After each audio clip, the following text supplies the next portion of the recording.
As we start the anxiety talk, because that's what we're talking about today.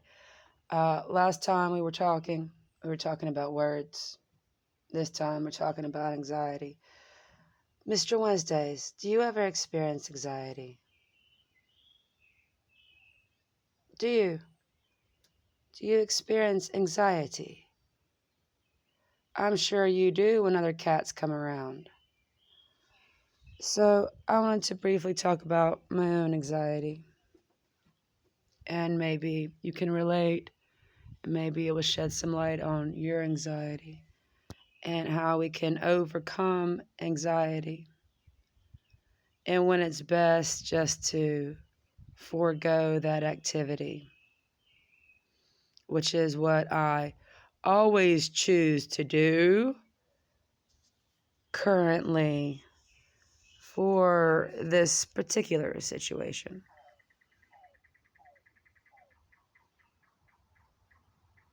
The beautiful sounds of the birds are very relaxing when it comes to anxiety. Realizing that you can say no, realizing that you can sustain, realizing that you can just stay in your little bubble. So, what causes me anxiety? Well, the things that have always caused me anxiety: overcrowded spaces.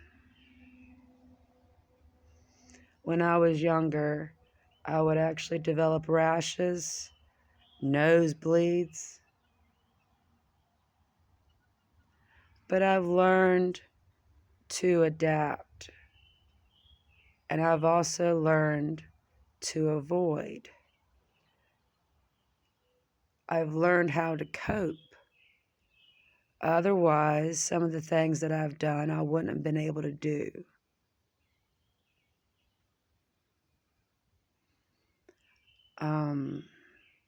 Do I know when it's coming on? Why, yes, I do. I know it 30 minutes before it hits. It's a slow process. I need to go ahead and get out of this crowded situation. So, before I explain why I'm sustaining today, I'm going to tell you a story of a Disney day. A Disney day. Now, you know you're not supposed to have anxiety in Disney. Disney is the happiest place on earth, young woman. But no, as a young woman, I knew I had been pushed to that limit. I could feel it coming on, even though I might not want it, right? I don't want it. I want to stay in line.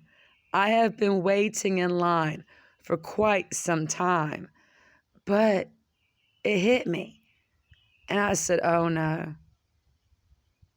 Even if I wanted to deny, even if I want to deny my anxiety, just act like it doesn't exist.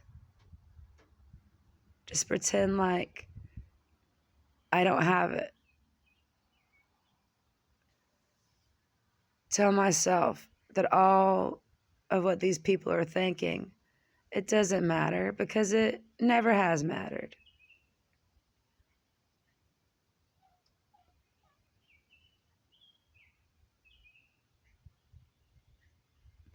I still feel it coming on. And so I had to leave.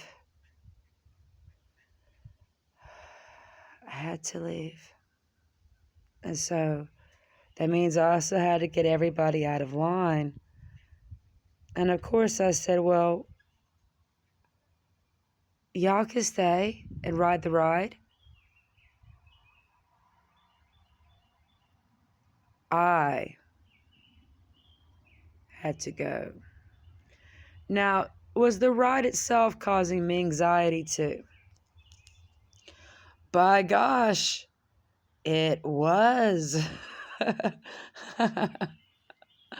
By gosh, it was. The ride itself, the idea of getting onto the ride itself, was causing me some anxiety. But I was willing to get on the ride. That's why I got in line. I had never been on the ride before.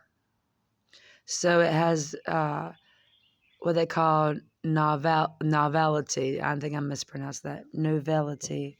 Novelty. There we go. There's the word. Novelty. It possessed novelty. It was something new. So I was a little bit anxious about getting on this ride. But that's not what did it.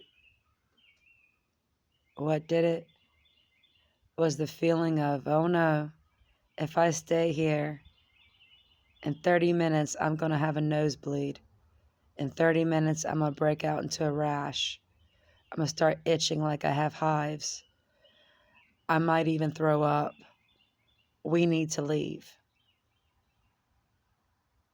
So, what is today's anxiety? Snap, crackle, pop on that one. I heard a snap. I heard nature snap at me. Well, apparently I do this every year. That's because my desire to quote unquote get on the ride is not there. So I don't put myself in that position. So I do not get the 30-minute warning. I just sustain. And I do it every year. I do it every year. Now, why see, I hear another snap from nature. Now, why can I not overcome this? Well, first of all, I have to want to get on the ride a little bit more so, okay? We're not talking Disney here, and it's not a ride.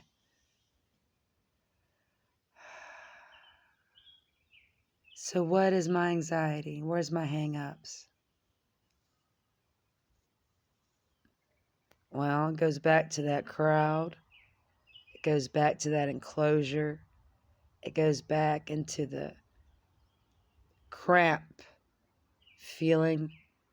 It goes back into the, hey, there's a little bit more carbon monoxide in this air than there is oxygen because there's so many people breathing. It goes into the sound. It goes into the feeling of people right beside you on every which way, and you trying to hold on to someone so you don't lose them in the crowd. I have anxiety over these type things. Parking. Oh, yes, parking. Crowded parking lots.